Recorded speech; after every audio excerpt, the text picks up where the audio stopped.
त्याला लावली जातात, पण तो आपल्यापेक्षा काय राहत असतो, परोक्ष अशा प्रकारचा राहतो. आणि परोक्ष जितकं राहील, अवांतर वाक्य ऐकून परोक्षत्व जितकं राहील, तितकं असत्वापादक आवरण, आभानापादक आवरण हे आवरण असते. हे आवरण जाण्यासाठी आधी परोक्ष जरी ज्ञान झालं तरी असत्वापादक आवरण जात असतं बरं. आणि अपरोक्ष ज्ञान जर झालं तर आभानापादक आवरण अशा प्रकारचं जात असतं, ब्रह्मज्ञान माणसाला होत असतं. म्हणून शिष्य गुरु परंपरा जगात पुष्कळ चालू आहे. कोणी कान फुकतं, कोणी माळी घालतं, कोणी काही असं राख देतं, कोणी काही कोणता मंत्र देतं. अशा अनेक परंपरा या जगामध्ये अशा प्रकारच्या चालू आहे. पण ह्या परंपरा सगळ्या वरवरच्या येतात, परोक्ष ज्ञान सांगणाऱ्या अशा प्रकारच्या येतात. याच्यात अपरोक्षत्व महावाक्य कोणत्याही प्रकारे कोणी सांगू शकत नाही. हिंमत नाही करीत लोक ते तू आहेस म्हणण्याची किंवा तू ब्रह्म आहेस म्हणण्याची. आता तू ब्रह्म आहे असं दुसऱ्याला सांगायला आधी आपल्याला कळावं लागतं, तेव्हा दुसऱ्याला सांगता येत असतं. ते काही पाठ करून सांगायच्या गोष्टी थोड्याच आहेत काही. तेव्हा चांगदेव पासष्टीचं पारायण केलं लागले तसं सांगायला, ज्ञानेश्वरीचं पारायण केलं लागले तसं सांगायला. हे पारायणा केल्यानं काम होत नाही. अनुभवे आले ते या जगात येत असे. जगाला काय द्यायचं असतं, साधू संतांनी काय दिलं आपल्याला, आपल्याला दिलं साधू संतांनी ते असं दिलं की त्यांनी अनुभव घेतला. ऐसा ज्याचा विश्वदेव सत्यत्वे देव तया जवळी असेन पापनाशे दर्शने. म्हणून ज्ञानोबा राय सांगणार आहे आणि चांगदेव ऐकणार आहे. म्हणून तर महाराज काय म्हणले ज्ञानोबा राय, ज्ञानोबा राय म्हणले अरे तुला तत्वमसी महावाक्य सांगितलं, अभेद झाला. कोणाकोणाचा अभेद झाला लक्षात घ्या. जीव ईश्वराचा अभेद आहे, जगाचा आणि संवितीचा सुद्धा काय अभ्यास आहे. काय अभेद आहे दोघांमध्ये, जग आणि ब्रह्म दोन नाही. आलं का? जीव आणि ईश्वर काय नाही, दोन नाही. तसंच गुरु आणि शिष्य सुद्धा दोन नाही. काय आपण व्यवहारात पाहतो, पती पत्नी असते, देवभक्त आहे आणि गुरु शिष्य आहे.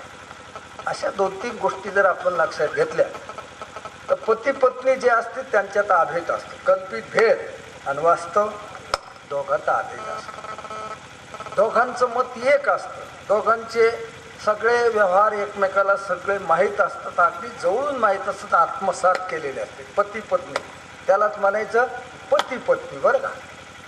नाही तर नवरा बायकून कोणाचं मेळ कोणालाच बसला नाही म्हटल्याच्या नंतर ती पती पत्नी होण्याच्या लायकीचे नाही. त्या तशा संसारात त्या संसार करणाऱ्या माणसात सुख होणं बी ते उभा धिंगाणाच असतो. हिचा याचा मेळ तिला नाही, तिचा मेळ याला नाही, असा कोणाचा कोणाला मेळ नाही लागला तर पती पत्नीचं नातं सिद्ध झालं नाही. पती पत्नीचं नातं अभेदाचं असतं.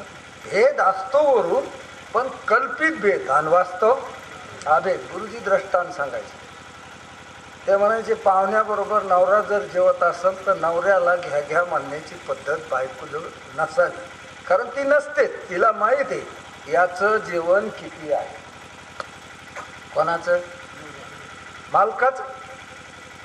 पाहुणा जेवायला आहे तर पाहुण्याला म्हणेल ती पुन्हा घ्या कोरभर, पुन्हा घ्या चतकोर, पुन्हा घ्या थोडी, कारण त्या पाहुण्याचं जेवण तिला माहीत नाही किती आहे. पण नवऱ्याचं जेवण काय असतं माहीतच असतं. माहीत असतं म्हणून त्याला घ्या म्हणायचं काम नाही. कदाचित पाहुण्याला असं वाटत असतं ही बाई मला घ्या घ्या म्हणते पण नवऱ्याला का घ्या म्हणत नाही. हे का बोलत नाहीत म्हणावं का, काय यायचे भांडणं आहेत म्हणावं का, काय म्हणावं असं पाहुण्याला वाटत असतं. पण वास्तविक बोलायचं कामच नसतं, कारण इतका अभेद असतो की त्याचे सगळे व्यवहार जे ते हिला ज्ञात अशा प्रकारचे असतात. त्याच्यामुळं त्याला बोलूनच हे करायचं काम काही नसतं. म्हणून पती पत्नीचं नातं जसं काय कल्पित भेद आणि वास्तव अभेद असतं, तसंच जीव ईश्वराचं नातं सुद्धा आहे. देवभक्त दोन्ही एक रूप झाले, मुळीचे संचले जैसे तैसे. जीव परमात्मा दोन्ही पैसवनी ऐक्य असणे, एका आसनावर बसले. जयाची या हृदय भुवनी विराजित, ज्याच्या हृदय भुवनामध्ये जीव आणि परमात्मा एक आहेत असा बोध झाला आणि एका आसनावर बसले.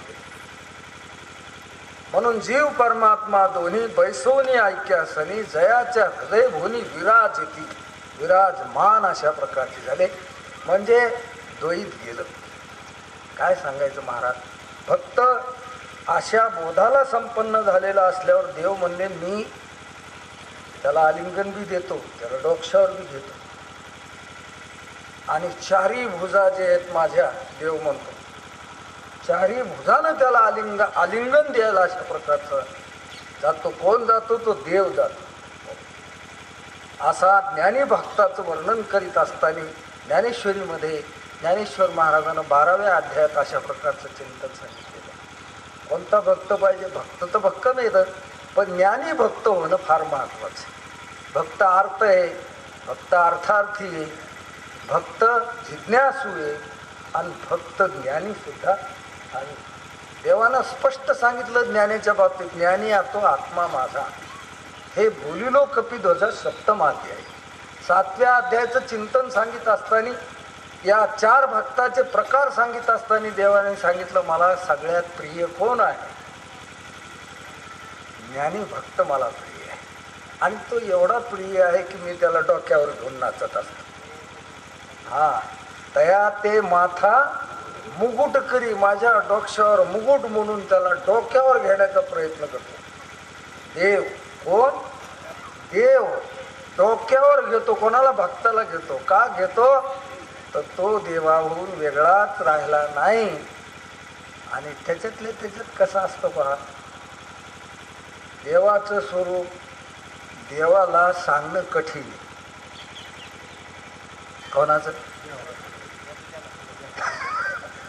ज्याचं त्याला सांगणं कठीण आहे. कारण ज्याचा तो जर सांगत सुटला तर लोक ऐकणारे उठून जातील, म्हणतील बाबा हे काय आहे, याच्या तोंडानंच यानं आपलं मी महाराज आहे मी महाराज आहे असं गल्लीनं जर फिरत गेलं तर लोक म्हणतील याला बाराळ्याच्या दवाखान्यात नेऊन घाला, पागल झालेलं दिसतोय. म्हणून ज्याचं त्यानं आपलं वर्णन करण्यानं आपली किंमत वाढत नसते, उलट किंमत जात असते. माणूस वेड्यात निघत असतो. तस की मी देव आहे मी देव आहे तर त्याची किंमत राहणार नाही आणि फजिती होईल देवाची. कोण म्हणणार त्याला देव? सांगा ना. आपण होऊन जर सांगत गेला तर. म्हणून देवाचं एवढं वर्णन साधू संतांनी सांगितलेलं किंवा भक्तांनी सांगितलेलं आहे. मग आता असे आपली स्तुती करणारा माणूस तर कोणाला आवडलच ना. आपली स्तुती जो करतो तो माणूस तर कोणाला आवडत असतो. हा एखादा मोठा जरी श्रीमंत असला गावातला आणि त्याला मानणारा झोपडपट्टीतला माणूस जरी असला एखादा, तरी तो त्याच्या घरी जात असतो. कोणाच्या घरी? हा देव कुठं गेले? आपल्या ज्ञानेश्वर महाराजांनी सांगितलं. ज्ञानदेव म्हणे व्यासाची आणि द्वारकेचे राणे वनात असू द्या का जनात असू द्या का कुठं असू द्या, देव कुठे तेथे असे देव उभा. कुठं बी देव उभा नाही. देवाला अशा मलविक्षेपयुक्त विषयासक्त माणसात करमत नसतं. कोण्या माणसं आहे हे विषयासक्त जे लोक आहेत ना, त्याच्यात देवाला करमत नाही. त्याला वाटतं हे नेहमी भुनभुन भुनभुन भुनभुन हे घराणे करणारेच माणसं आहेत. हे सगळे धनंदी ही पुत्रंदी वाढावे संतान ग्रही व्हावे धनधान्य अशा कटकटीच्या कोणालाही झालं. आपल्याला बी म्हणा तुम्ही लहान लेकरू जरी असलं आपलं जर कटकट करणारा असलं तर आवडत नाही. काय नेहमी किरकिर 10 रुपये दिले तरी तसंच, 5 रुपये दिले तरी तसे, 1 रुपया दिलं तरी तसंच. असंच जाते दुकानावर खाऊन येते द्या मला पैसे. कशाला असं लेकरू त्याला आवडत नाही. जे शांत मनानं बसतं त्याला माणूस कडेवर घेऊन जातं, त्याला प्रेम करतं, त्याला नाही मागितलं तरी देत असतं त्याला. पण भुनभुन करणं, आता हे संसारातले माणसं देवापुढे जाऊन भुनभुनच करणारे आहेत ना. आपापलं घरानं मांडीतच राहते. ते माझ्या बायकोची खरूच नीट करा, पोराची परसाकड राहू द्या, पोरीला डीएड होऊ द्या, फलानं तिला नोकरी लागू द्या, बोरला पाणी लागू द्या, आमच्या जाग्याचं काम पूर्ण होऊ द्या, देव म्हणतो आता हे काय घराणे आहेत का काय आहेत, माझ्यासारख्या माणसाला काय मागावं, ते मागायचं ते दुसरं ते मला संताची भेट होऊ द्या म्हणाव, मला असं मोक्ष झाला पाहिजे म्हणाव, करिया तिमिराचा नाश म्हणाव, करिया तिमिराचा नाश उदय होणे प्रकाश तोडी आशा पास करी गावास हृदय, असं काहीतरी प्रार्थना करावं म्हणण्यासारखं म्हणाव. ज्ञानेश्वर महाराजांनी जसं प्रार्थना करताना म्हणजे जे खळाची व्यंकटी सांडू, विश्वात्मक देवाला मागितलं बा. कोणाला मागितलं? साध्या सुध्या अशा सगुण साक्षात सगुण साकार देवाला काही नाही मागितलं, ते विश्वात्मक देवाला मागितलं. विश्वा एवढं अंतकरण केलं आणि विश्व कल्याणाची प्रार्थना देवाच्या विश्वात्मक देवाच्या पुढे मांडली. ह्या विश्वाचं कल्याण झालं पाहिजे. काय मागणी काय प्रसादन केलं? जे खळाची तया भूता मैत्र जीवाची, ह्या सर्व भूतमात्रामध्ये मैत्री निर्माण हो. पंचमा भूतातही मैत्री असावी. आणि जीव भूत म्हणतात पुन्हा. कोणते भूत? जीवाला बी भूतच म्हणतात महाराज. हे जीव भूत बी एकमेकावर प्रेम करो, अशी किती व्यापक अशा प्रकारची मागणी. स्वतःसाठी काही मागितलं नाही त्यांनी.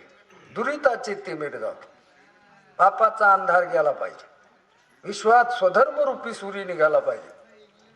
दुरिताचे तिमिर जाओ विश्व स्वधर्म, जो जे वांछील तो ते लाहो, ज्याला जी इच्छा होईल ती त्याची पूर्ण हो. अशा प्रकारची व्यापक मागणी ज्ञानेश्वर महाराजाची. ज्ञानेश्वर महाराजच विश्वा एवढे म्हणा, अंतकरण द्यायचं तेवढं म्हणा. आणि म्हणून विश्व कल्याणासाठी मागितलं, स्वतःसाठी मागितलं काही नाही. त्याच्यानंतर दुसरा नंबर लागतो नाथ महाराजाचा, नामदेवरायाचा. दुसरा नंबर कोणाचा लागतो? मागण्याच्या बाबतीत बरं का. देवाला काय मागितलं त्यानं? ते दुसरं काहीच मागितलं नाही. ते म्हणजे अकल्प आयुष्य व्हावं त्या कुळा माझे या सकाळा बस. हरिदास होते कोणाच्या पुढं? नामदेवरायाच्या पुढं. ते म्हणजे बाकीच्या लोकांचा ठेका नाही घेतला, जाऊ दे तिकडे. ते बाकीच्या लोकांचं आम्हाला काहीच म्हणायचं नाही. ते ज्ञानोबाराय होते, ते म्हणले काय म्हणायचं ते माऊलीच म्हणते त्याला, त्याने म्हणावं त्या माऊलीनं काय म्हणायचं ते. पण मी नामदेव आहे. आपल्या गड्याच्या बद्दल काळजी घेणार आम्ही. हे सगळं जे खळाची अंकटी सांडून तया सत्कर्मी रत्ती वाढवून इतका लंबा चौडा कार्यक्रम आपल्या जवळ नाही. अकल्प आयुष्य व्हायत कुळा माझी या सकळा हरीच्या दासा. पण ते कोणाला? हरीच्या दासाला अकल्प आयुष्य मिळो बर का. पुन्हा कल्पनेची बाधा कोणाला न हो? माझी या विष्णुदासा भाविकासी. माझे विष्णुदास जे भाविक आहेत त्यांना कल्पनेची बाधा होऊ नये. अहंकाराचा वारा आमचे राजस्य वैष्णव आहेत, भाविक आहेत. अहंकाराचा वारा न लागो राजसा. माझ्या विष्णुदासा नामा म्हणे तया ज्या मुखी निदान पांडुरंग. नामदेवराय म्हणले ज्याच्या तोंडात मुखात देवाचं नाम आहे त्याचं देवा कल्याण करा.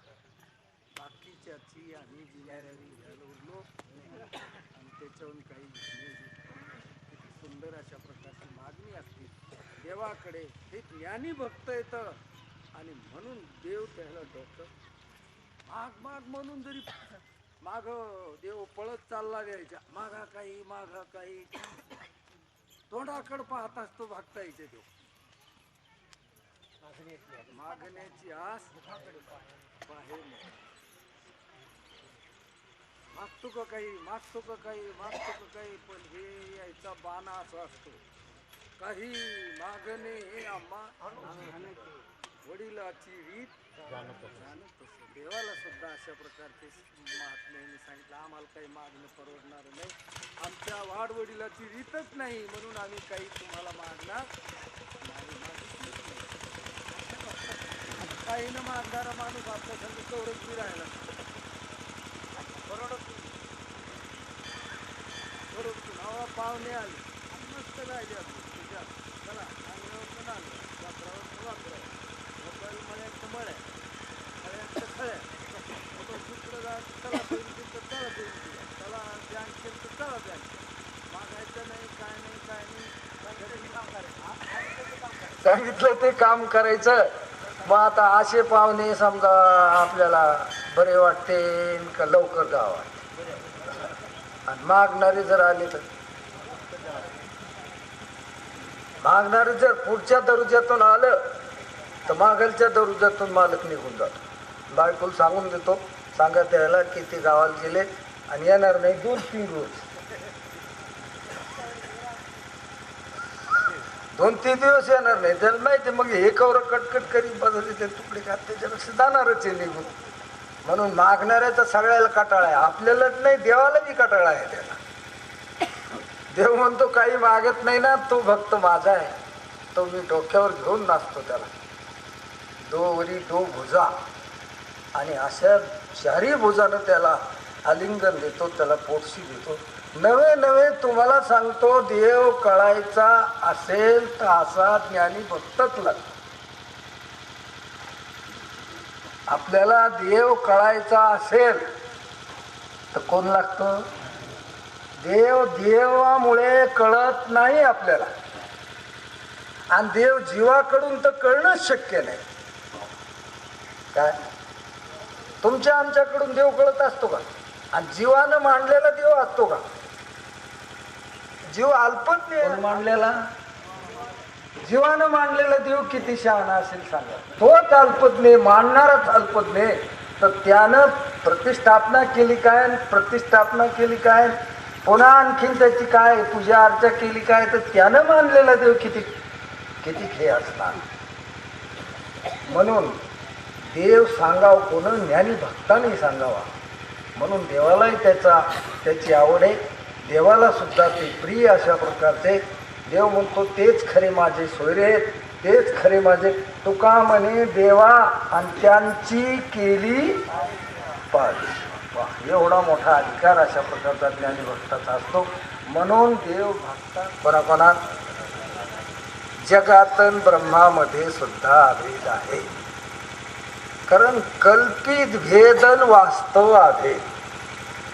जग नव्हे अवघा जनार्दन. जसं दृष्टांत जर पाहिला आपण तर दोरीवर भासलेल्या सर्पात दोरीत भेद हे का भेद?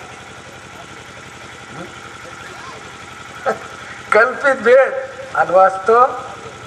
दोरीवर भासलेला सर्प दोरीचं ज्ञान झाल्यावर कुणीकडे गेला? दोरी रूप झाला, नव्हताच असं म्हणणं पुढचं झालं. पण त्याच्या आधी आपल्याला भासला होता का नाही? भासला होता म्हणून त्याची विल्हेवाट लावणंच भाग आहे ना. नव्हताच म्हणावं तर भासलाच नसता. मग फक्त एवढं म्हणता येईल आपल्याला की तो सत नाही, दोरीच्या ज्ञानानं राहत नाही म्हणून सत नाही. अलग लक्षामध्ये. आणि भासला म्हणून असत नाही. मग सताहून विलक्षण पण असत नाही ना असताहून विलक्षण पण. म्हणून सत्सत विलक्षण अनिर्वचनी. अनिर्वचनी म्हणजे कल्पित. कल्पित म्हटलं की कल्पित वस्तू अधिष्ठान रूप असते. म्हणून हे जग नव्हे अवघा जनार्दन, ऐशे ऐकता निवती साधूजन. एका जनार्दनी बांधली झाली संध्या, संदेह माझा गेला ना आत्माराम हृदय प्रगटला. अशी संध्यानाथ महाराजांनी संध्या करीत असत. जसं ब्राह्मण संध्या करतात, आपले वारकरी दररोज हरिपाठ म्हणतात. हरिपाठ म्हणणं ही वारकऱ्याची संध्या, आणि मंत्र म्हणून काही जप करणं ही ब्राह्मणाची संध्या झाली. बरं का? तशी नाथ महाराजाची संध्या झाली म्हणले. झाली संध्या, संदेह माझा गेला आणि आत्माराम हृदय प्रगटला. म्हणून जीव ईश्वरात भेद नाही, तसं जगात आणि ब्रह्मात सुद्धा काय नाही भेद. का अभेद? अभेद कोणाकोणात? जगात आणि ब्रह्मात काय अभेद. जसं सर्पात भासलेल्या आणि दोरीमध्ये वास्तव अभेद आहे, आणि कल्पित भेद आहे, वास्तव अभेद आहे. तसंच गुरु शिष्यात सुद्धा. म्हणून चांगदेवाला उद्देशून ज्ञानेश्वर महाराजांनी सांगितलं. चांगदेवाला सांगत असताना त्याने सांगितलं, अरे ही जग आणि ही समिती दोन नाहीत. आलं का लक्षात? जीव आणि ईश्वर हे दोन नाहीत. तसंच मी ज्ञानदेव आणि तू चांगदेव, दोन्ही देव का काय?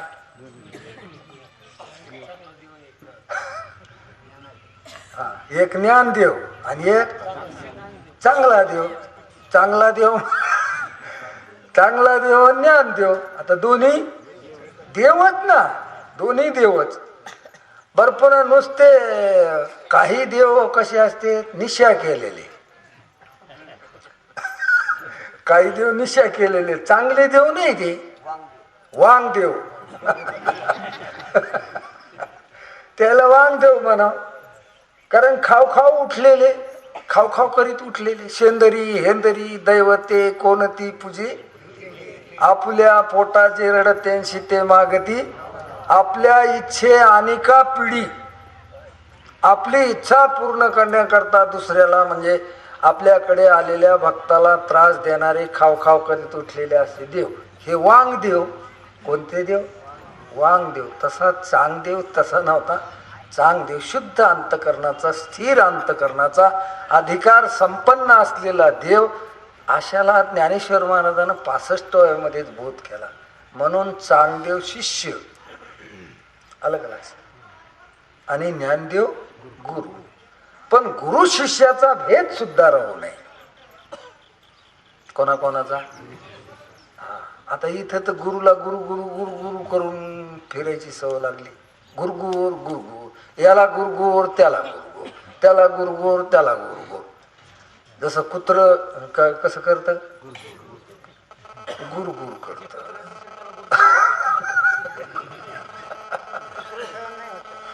हा, दुसरं सहन होत नाही. आपलं स्वातंत्र्य असावं, आपली सत्ता असावं असं वाटत असत. पण त्या महाराजाकडे गेलते तुम्ही, त्या फळांच्याकडे गेलते का? त्याला काय येतं? यानं त्याला म्हणा त्याला काय येतं, त्यानं याला म्हणा. हा, दोन महाराज असतात ना, सप्त्याला याला त्याला गेले एखाद्या गावात कीर्तनाला. का हो, रात्री कोणाचं कीर्तन होतं? ते अमुक महाराजाचं होतं. हा, त्याला काय येतं? बैल आहे तो. तो निघून गेल्यावर हे त्याला बैल म्हणतो. आणि ह्यो निघून गेल्यावर तो त्याला हलगट म्हणतो. काय त्याला काय येतं हो त्या हलगटाला? आधी खाऊन पिऊन आता मोठा तक झालं की हाल्यासारखा हलगट येतो, त्याला काय येतं? म्हणून लोकांनी दोन्ही महाराजाला बोलिलं आणि एकदाच बोलिलं.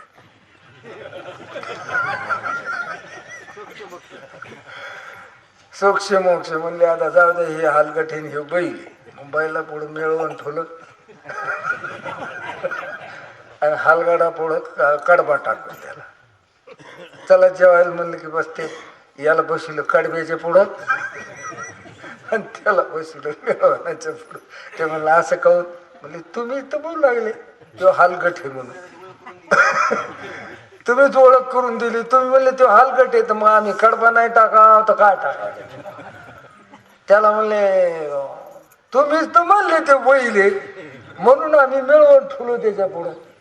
आता हे आपल्या हातानंच आपली फजिती करून घेणे की नाही, एकोणएकाच्या उचापात्या करण्याचं काही कारण आहे का? सांगत ज्याला जे सांगता येईल ते सांगावं, व्यवस्थित सांगावं, आपल्या प्रामाणिकपणानं सांगावं. नसेल कळत तिथं विचारून घ्यावं माणसानं. अहंकार धरण्याचं काही कारण नाही, काही नाही, काही नाही. हे सगळं फोडीले भांडार, धन्याचा हा माल आणि मी तो हा माल. हे धन्याचा माल हे सगळं हे का आपलं हे का काय आहे? आपण कोण्या झाडाचे पालन काय सांगू शकतो आपण? आणि काय टेंबा मिरवायचा कशाचा? महाराज किचा कशाचा गुरुपणाचा? कशाचे गुरु? हा माल ते हा माल. बस पुत या गोडामातून त्या गोडामातून, त्या गोडावनातून त्या गोडावण्यात न्या. आम्हाला ना हमाली करावं का काय करा? फोडीले भांडार. हमाल कोणाचा आहे? धन्याचा आहे. ज्ञानेश्वर महाराजाचा वापर करून उगाच आपला टेंबा मिळून काय करायचं?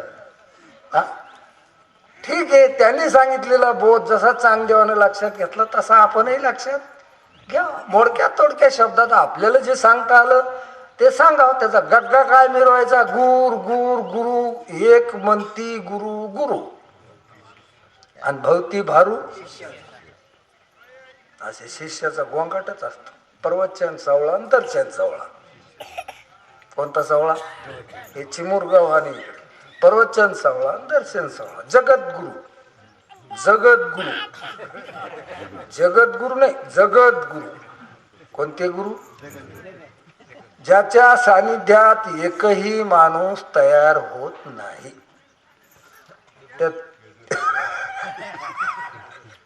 ते जगद्गुरु. एकही माणूस तयार होऊ शकत नाही म्हटल्याच्या नंतर काल महाराजांनी जसं सांगितलं, संतांच्या सहवासात आलं की त्या वातावरणात माणूस तयार होत असतो. का संत तयार करीत असते?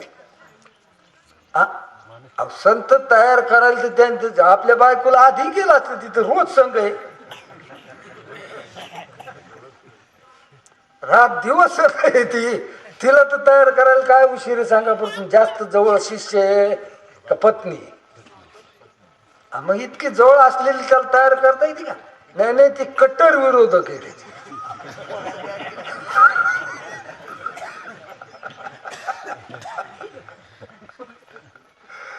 ती मनात झुरत असते, असा नवरा भेटायलाच नव्हता पाहिजे. उठला सुटला उपरनं खांद्यावर टाकलं की निघाला आपला कीर्तन करायला, बोंबलत बोंबलत इकडे तिकडे फिरायला. तसं आवडतं का? बायकाला त्याच्या भोवती फिरणारा नवरा आवडत असतो. गुरु गुरु गुरु गुरु. दूध नाही का, पत्ती नाही का, फळाण नाही का, बिस्तान नाही का. आता हे खांद्यावर उपरनं टाकलं, 7-7 दिवस तिकडं. हे असं भंगिरी आवडतं का त्याला?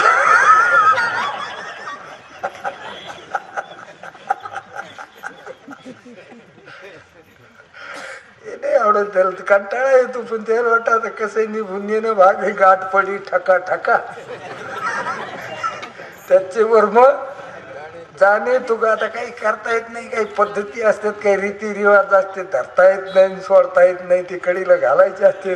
मग तसेच आपले रखडत रखडत रखडत रखडत जीवन आपलं संपवावं लागतं. झालं, दुसरं काय नाही. कोणाच्या बद्दल कोणाला प्रेम नाही ना, आदर नाही ना, काहीच नाही. तात्पर्य सांगायचं आपल्याला, गुरु शिष्य भाव सुद्धा भेद, हा भेद सुद्धा दुःखाला कारण आहे.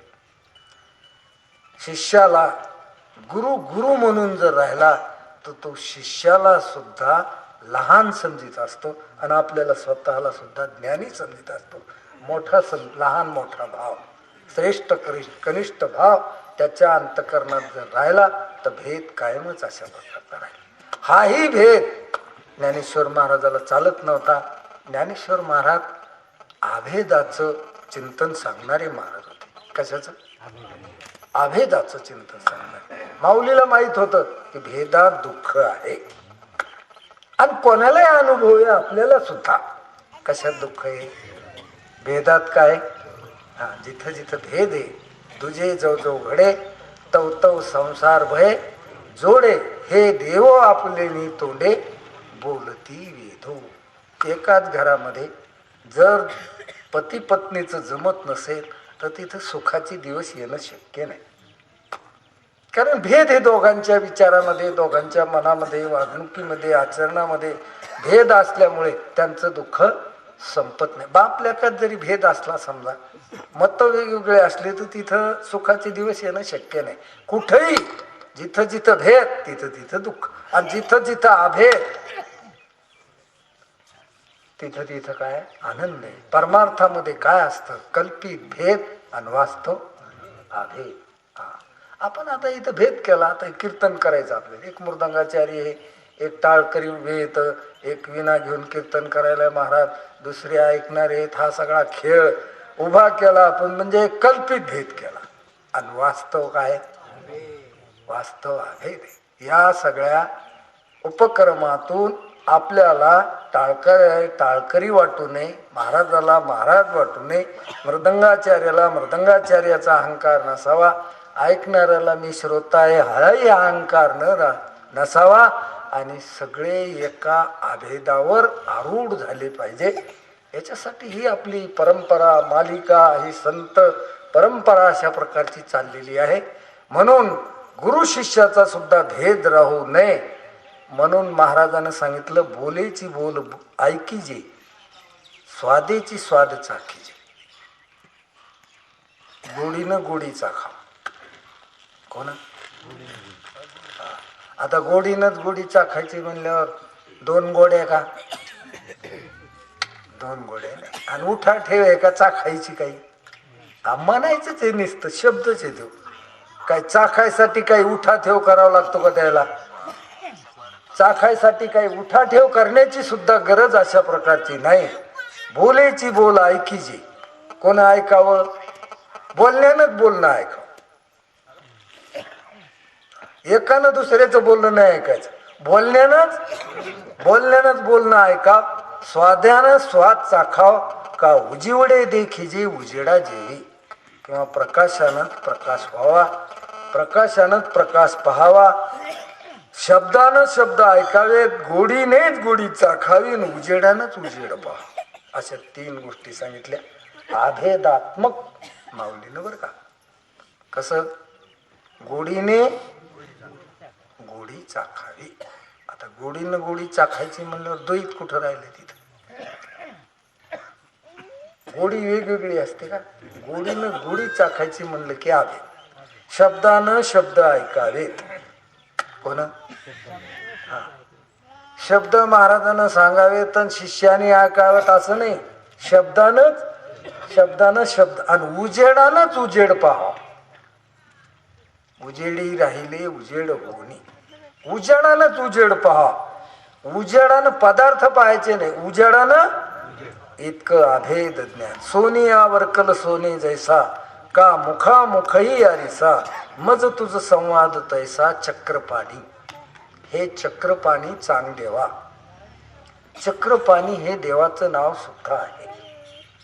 देवाचं नाव सुद्धा ज्ञानेश्वर महाराजांना चांगदेवाला दिलं. चक्रपाणी म्हणतात ते. चक्रपाणी असं संबोधन केलं. कोणाला केलं? चांगदेवाला उद्देशून केलं. पण तुझा माझा संवाद जो आहे ना, बरं का, कसा आहे? अभेदात्मक अशा प्रकारचा आहे. सोन्यानं सोन्याचा मुलामा द्यावा. कोणाला? हा, जसं खंडोबा सोन्याचा केला तर त्याचा टोप बी सोन्याचाच केला. काय भेद झाला त्याच्यामध्ये?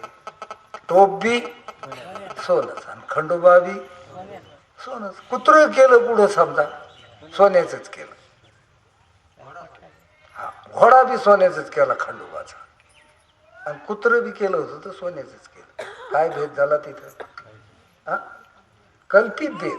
कुत्र, खंडोबा, घोड, नाही का, कल्पना केल्या त्या. आणि वास्तविक ते काय? इथून तिथून सोनच अशा प्रकारचं आहे. तसं जन्म हे कल्पना, जीव, ईश्वर ही सुद्धा काय? कल्पना, अविद्या, मायोपाधी, शिव, वास्तविक अभेद अशा प्रकार. तरंगण पाणी आपण पाहतो नाही का? एक का वेगवेगळे? तरंगण पाणी एक का वेगवेगळे? एकच अशा प्रकारचे. दिसू द्या तरंग पण आहे, पाणीच आहे. दिसू द्या काय हे कापड कितीतरी, पण एक कापूसच अशा प्रकारचा आहे. दिसू द्या हे एवढं मोठं गाव, इतके मोठे घर, पण आहे मातीच अशा प्रकारचे. तसं दिसू द्या असं अनंत रूपानं हे जीव जगत रूपानं द्वैत जरी दिसत असला आपल्याला, तरी एकच ब्रह्म, एकच परमात्मा अशा प्रकारचा आहे. असा दिव्य बोध चांगदेवाला सांगत असताना अभेदाचं ज्ञान सांगितलं त्यांनी. सोन्याला मढवायचं असलं तर सोन्यानंच मढील. कशानं? हा, बाकी काय करतात लोक पहा, पितळाला सोन्याचं पाणी देते. कशाला? पितळाची वस्तू असते, पण तिला काय दिलं? एखादा मारुतीचा कळस असतो ना, काही लोकांचा पितळाचा असतो, पण त्याला कशाचं पाणी देते? आता ते काही दिवसानं पाणी येऊन ते काही दिवसानं काय होत असतं? निघून जात असतं. पुन्हा त्याचं पितळ असेल तसं उघडं पडत. तसं नाही, सोन्याला सोन्याचाच मुलामा द्यायचं म्हटलं की ते उघडं पडायचं काम नाही. त्याच्यातला अभेद नष्ट होऊ शकत नाही. म्हणून माझा तुझा जो संवाद आहे, हे चांगदेवा, हे चक्रपाणी, ज्ञानदेव आणि चांगदेव या गुरु शिष्यात एकदम किती आवड अशा प्रकारची होती, किती प्रेम होतं दोघांचं एकमेकावर, या ओळीच्या द्वारे आपल्याला लक्षात येईल. गोडी ये आपुले गोडी घेता काय न माये तोंडी. गोडीला आपली गोडी घ्यायची, तर ती गोडीच्या तोंडात मावल का नाही?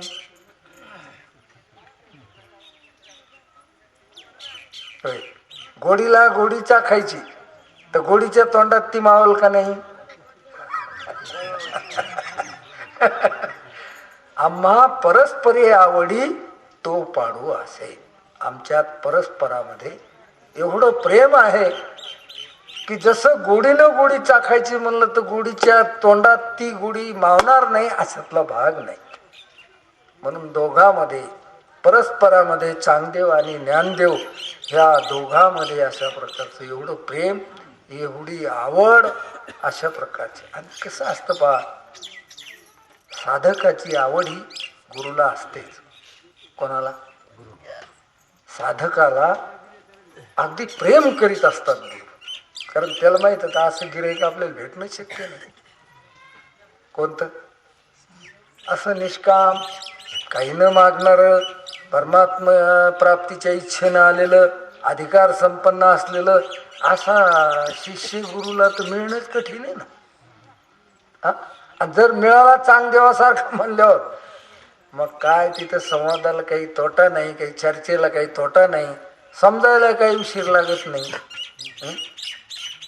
बुद्धिमान दे नाही, विषयासक्ती बी नाही, कुतर्क बी नाही, विपरीत दुराग्रह बी नाही, असे कोणतेच प्रतिबंध त्याच्या ठिकाणी नाहीत. प्रतिबंध रहित होऊन आलेला आहे म्हणल्यावर त्या माणसाची आवड निर्माण होतच असते गुरुला सुद्धा. म्हणून अशी ही गुरु शिष्याची, चांगदेवाची आणि ज्ञानेश्वर महाराजाची जोडी, परस्पराचं परस्परावर काय होतं? प्रेम अशा प्रकारचं होतं. सखया तुझे ने उद्देशे. पुढील ओळीमध्ये ज्ञानेश्वर महाराज चांगदेवाला काय म्हणतात? हे सखया. आपल्याला माहित आहे ना, सखा आणि सावतर, सखा आणि चुलत आहे का नाही? हे चुलत भाऊ आहे म्हणले. म्हणजे आमचं चुलत भाऊ म्हणल्यावर ते इतकं काही नाळ जुळलेली नाही, अंतर पडलं त्याच्यात, म्हणजे फरक झाला. हे सावतर भाऊ आहेत म्हणले. आणखी नाही त्याच्यापेक्षा पलीकडे गेलं ते. काही मावस भाऊ असतील, काही आपण कान फुकून घेतले म्हणून गुरु भाऊ. कोणते भाऊ? हे गुरु भाऊ आहेत म्हणजे आमचे. यायचे ना आमचे गुरु दोघायचे एकच. ते गुरु लागले शिष्य करीत फिरायला, आणि हे लागले आमचे गुरु गुरु म्हणून आपले त्याच्या मागं मागं फिरायला. हे गुरु भाऊ, हे अंतर आहे याला भाऊ. आता लय मोठे भाऊ शिवभाऊ येते. शिवभाऊ म्हणजे शिवाराचंच अंतर आहे त्याचं दोघे. हो, शिवाला शिव खेटून. आणि काही राजकारणातले भाऊ असते. तुम्हाला बसलो आम्ही खाऊ आणि तुम्ही आमचे भाऊ. त्याचं नावच पडलेलं असतं भाऊ, त्याचं नाव दुसरं असतं, पण भाऊ कुठं गेले? आता हे कशाचे भाऊ? सक्के भाऊ आणि पक्के वैरी. असं सख्यत्व नाही. सखा म्हणलं की दोन नाही. जसं तुकाराम महाराजांनी एका अभंगात सांगितलं, जीवाशी तू सखा पांडुरंग. कसा? जीवाचा सख्खा पांडुरंग, म्हणजे भेदच नाही कोणत्या प्रकारचा. सख्खा म्हणलं की अभेद सिद्ध झाला. तसं हे चांगदेवा, तुला शिष्यच समजित नाही मी, तर सखया तुझे ने उद्देशे भेटावया जीव उल्हासे. आता हे पत्रात चाललं लिहिण काय, त्या वया जे लिहिणं चालल्यात, ज्ञानेश्वर महाराज लिहिते, चांगदेवाला पत्र द्यायचंय त्याला, आणि त्या पत्रात लिहिले की तुझी भेट व्हावं वाटते. काय वाटतं? आता जशी जयपूरला भेट झाली, तशी पुन्हा तुमची तप्पेश्वरला भेट व्हावी वाटते. तप्पेश्वरला झाली की पुन्हा सुलतानपूरला व्हावी वाटते, पुन्हा रामपुरीला व्हावी वाटते. काहून वाटते भेट व्हावी? अशा माणसाची जे आता ज्ञानेश्वर महाराजाला वाटायला लागले कोणाची भेट व्हा? हा, चांगदेवाची, म्हणजे आपल्या शिष्याची, आपल्याला मानणाराची, आपल्याकडून बोध करून घेणाराची. त्याला काय वाटत असते? भेट व्हा. मग भेट व्हा म्हणून तळमळ करतो जीव. म्हणले माझा उल्हास आहे, म्हणले मला तर तुझ्या भेटीचा जीव उल्हास आहे. काय झाला? काही काय असतं ना, आपल्याला भेटा वाटत नसलं तरी पुढे येत असत.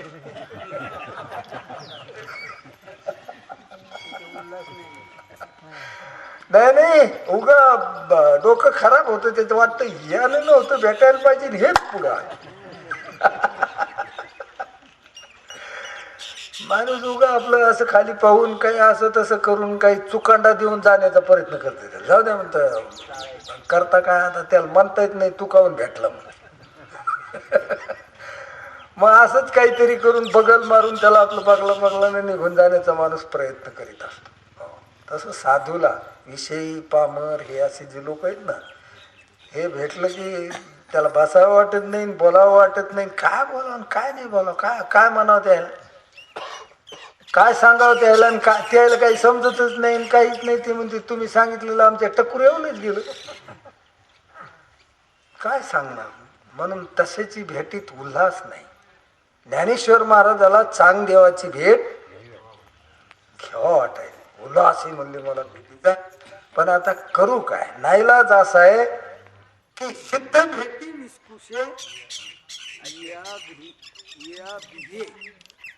खरी आपली जी आत्मस्वरूपाची भेट आहे, कोणती?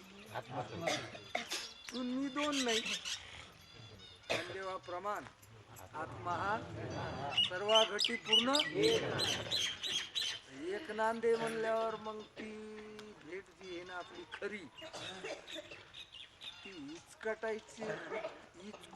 इचकटून जाईल याची भीती वाटते. देव तुझी माझी भेट घ्यावी असं जरी वाटत असलं, मला उल्हास जरी असला तुझ्या भेटीचा, असं चांगले माणसं भेटावं येत चांगदेव येतो तो भेटावं. ज्ञानेश्वर महाराजाला सहजच अशा प्रकारचं वाटत होतं. पण पुन्हा त्याला सांगितलं की हे पा, आपण जर असं भेटायला गेलो ना एकूण एकाला देहदृष्टीनं, तर देहदृष्टीनं भेटायला गेलो तर खरी आत्मभेट जी आहे आपली, ऐक्य जे आहे ते हिसकटून जातं, घडी मोडून जाते ती. त्याच्यामुळं ही देहदृष्टीनं भेट घेणं बराबर नाही, उल्हास गंज आहे. पण आता आत्मदृष्टीचीच भेट आपली खरी आहे. भेट म्हणायचंच काम नाही, ते मी तू असं म्हणायचं काही मी म्हणायचं काम नाही. तू कोणत्याच प्रकारचं द्वैत घेव पाहे तुझे दर्शन. चांगदेवाला ज्ञानेश्वर महाराज घेव पाहे तुझे दर्शन, तव रूपा येव पाहे मन. दर्शना होय आव जतन, ऐसे गमो लागे. आत्मदर्शन, जीव दर्शन आणि देहाचं दर्शन, असे 2-3 दर्शन आहे. पण देहाचं दर्शन झालं की भेद आला. कोणाचं दर्शन? हा एक देह, हा एक देह, हा एक देह. मनाचं बी दर्शन घ्यायचं ठरलं, त्याचं मन, याचं मन, शिष्याचं मन, गुरुचं मन, लोकांचं मन आले, देह सुद्धा आले. असं जर एकमेकाचं देहाचं दर्शन घ्यायचं ठरवलं तर भेद राहतो. मनाचं दर्शन घ्यायचं ठरवलं तरी भेद राहतो. आणि भेट घ्यायची म्हणलं तरी मन येतच त्याच्यात. देह दृष्टीनं भेट जरी घ्यायची म्हणलं तर कोणाचा अंगीकार करावा लागतो? मनाचा अंगीकार केल्याशिवाय जमत नाही. आणि मनाचा अंगीकार केला की आत्मा आणि मन झाले दोन. कोण? आत्मा आणि मग आपली पूर्वीपासूनची असलेली खरी खुरी जी भेट आहे, आत्मभेट. कोणती भेट? तिच्यासाठी काही उठापटक करायचं काम नाही, इकडून तिकडं जायचं नाही, तिकडून नाही. ती सहजच अशा प्रकारची तुम्ही आम्ही एकच आहोत अशा या व्यापक बोधावर, आत्मबोधावर जे माणसं गेले त्याच्या ठिकाणी द्वैत कोणत्याच प्रकारचं राहू शकत नाही. देहदृष्टीने जरी दोन दिसत असले, मनाच्या दृष्टीने जरी दोन असले बरं का, पण आत्मदृष्टीनं मात्र काय एक अशा प्रकारचे आहेत. म्हणून सर्वत्र परमात्म दर्शन यालाच म्हणा, सर्वत्र आत्मदर्शन यालाच अशा प्रकारचं म्हणावं. आणि हे आत्मदर्शन तुझ्या देहाची भेट घ्यायची म्हटलं तर विस्कटतंय. त्याच्यामुळं आडथळा करणंच नको, तुझ्या दर्शनाची लालसा धरणंच नको. मला का तुला भेटा वाटतंय म्हणले, पण खरी आत्मभेट विस्कटून जाते. म्हणून मी तुला भेटण्याचा प्रयत्न करीत नाही. काही करी बोले कल्पी, करणं, बोलणं आणि कल्पना करणं, ह्या तीन गोष्टी झाल्या. काय काय? करणं, बोलणं, करायला देह लागतो, बोलायला वाणी लागते आणि कल्पना करायला मन लागतं. आलं का लक्षात? काय काय? काया, वाचा आणि मन. ह्या तीन गोष्टी आपल्याजवळ आहेत. हे शरीर म्हणजे काय? काया. काही करायचं म्हणलं काय लागतं? काया लागते ना. लोक नाही म्हणत का नुसत्या बोलण्यानं थोडं होते. होय, वाणी नव्हतं का? नाही. अहो तुम्ही किती बोलत बसले, बघ किती बोलत बसले, तर घडायचं असलं, करायचं असलं तर नुसत्या तोंडानं नसतं होत. कशानं नसतं होत? करावं लागतं त्याला. करावं लागतं म्हणजे देह वापरावा लागतो त्याला. मग करायचं म्हणलं की देह लागतो, बोलायचं म्हणलं की वाणी लागते, बोलून दाखवायचं. आणि कल्पना करायचं म्हणलं की मन लागतं.